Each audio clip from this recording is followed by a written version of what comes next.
Okay, an update on sharpening the Husqvarna carpenter's axe. Just been trying to sharpen a pencil with it and finding out how much steel there is yet to remove.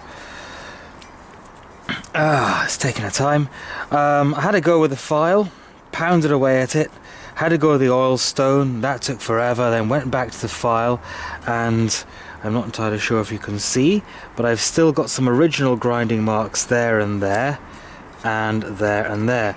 The face is a bit wibbly wobbly. It's like it's been run down a grinder this way and then a change of grip and then that way, swapping around and then doing the same thing.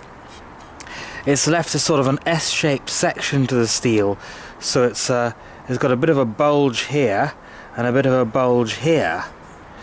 So I've just admitted defeat. I've spent 3 3/4 hours so far on that face with hand tools, and if that's all I had, there's no way on earth I'd be buying this axe. I'm gonna have a go at this with an orbital sander and some 80 grit, 150, 180, then go back to the stone, polish it up from there. One thing to note is the bevel. Right, this is set up, this is the Brooks small forest axe, and that, according to the literature, is set up for green wood and pine, so it's got a convex edge and quite a shallow grind.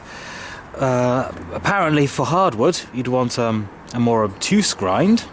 How much more, I do not know. I am a neophyte at this.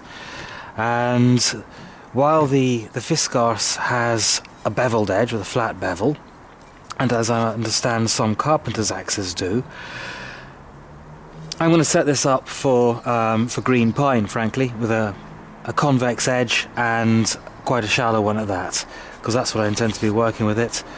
Like I say, I'm a noob, I don't really know what I'm doing. Were I a carpenter, I would quite possibly buy this and go, I know exactly what I want that for, and then adjust it accordingly. Anyway, I'll see you on the other side once I've had a go with this and get onto the oil stone work and keep you up to... Oh no, while I'm at it, I had a little grind down at the pole of each of these axes so that when I'm holding it up here it's not going to be a pain. And this face is really quite hard, and the pole, the file ripped through it no problem, so that's quite a soft pole. The Stanley, which as you can see from the mark here and here, I didn't mask off, and I filed it this way, gradually increasing the angle until it was a convex sort of thing, and the natural movement of my hand with the file anyway produced that. This has a similar hardness of pole to the edge, so you know, if you want to use that for hammering, that's probably just fine. I mean, I've done plenty of hammering with it, so I can vouch for it.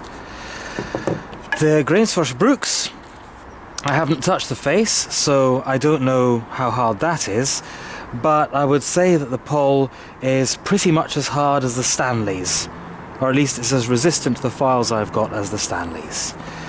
For what it's worth, there you go. The Brooks advise that you do not hold it like this and bang away on the blunt end with a hammer, or use it for knocking in steel wedges, but I've seen a lot of videos of people using axes to knock in wooden pegs and things into green woodwork, so that's probably par for the course for an axe like this. I say probably because that's just inferred by the hardness of the steel, not because I know anything about axes.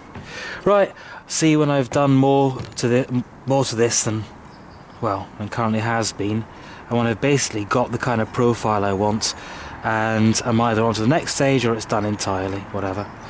Cheers!